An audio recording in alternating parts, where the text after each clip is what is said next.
Hi, welcome to Specifi. This video will explain how to use the Specifi floor plan editing tool. We will look at uploading a floor plan, adding images to the plan, adding text, adding additional images, drawing shapes, adding notes, and saving as a PDF document including your logo and company details. Let's get started. Within a project, you can select the tile floor plan.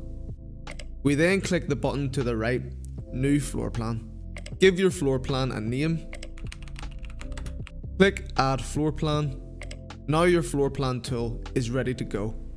You can see listed down the side here are all the products that have already been specified for this project, broken down by the room they will be installed in.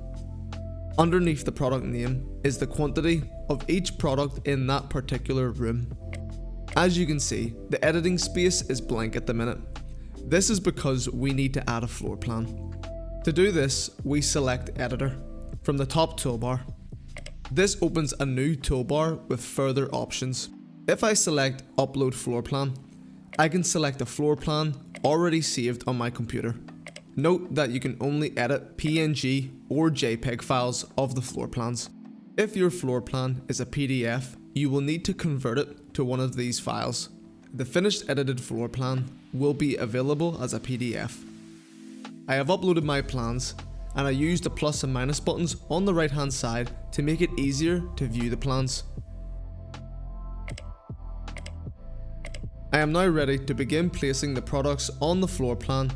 There isn't anything in my comms room that the customer needs to see, so I'm going to start in the kitchen and add in the in-ceiling speakers. If I click the plus sign on the speakers, then one of the images loads on my floor plan. If I click all four of them, they are all on the plan. I can move them around and position them. If I hold in my shift key and select all four speakers and select group from the right hand side of the screen, then these speakers are now grouped together and can be resized and moved around as one package.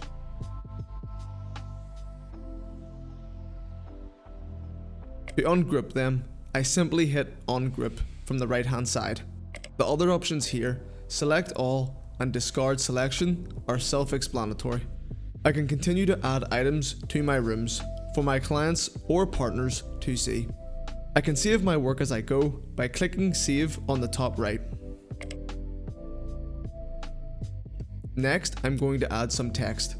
This option works well for the likes of smart lighting.